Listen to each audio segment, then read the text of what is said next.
Τους Αρβανίτες εγώ τους γνώρισα στη Γερμανία, όχι στη χώρα μου, οι οποίοι βρίσκονται σε όλη την Ελλάδα. Και όταν πρωτοπήγα στη Θήβα το 1967, εκεί είδα Αρβανίτες, λέω τι γλώσσα είναι, τι είναι. Λέει, και μερικοί του είπαν, Αλβανοί. Δυστυχώς. Έλληνες. Η Αθήνα τι ήταν? Στα 1821 η Αθήνα τι ήταν? Ένα αρβανιτοχώρι ήταν.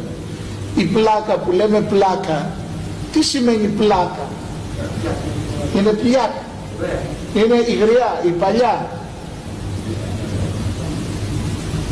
Λέμε, δεν ξέρω, πηγάδι πώς το λέτε?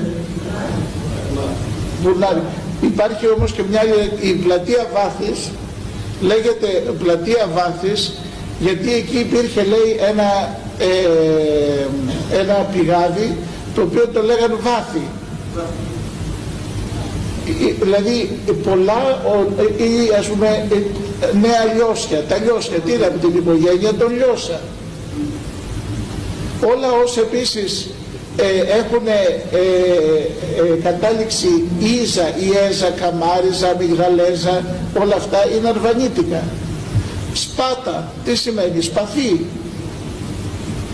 Όλα αυτά τα χωριά ήταν αρβανίτικα χωριά, ήταν Αρβανίτες. Όπως είπαμε, η Ερμιόνη, η Κορινθία, η Ύδρα, οι Σπέτσες.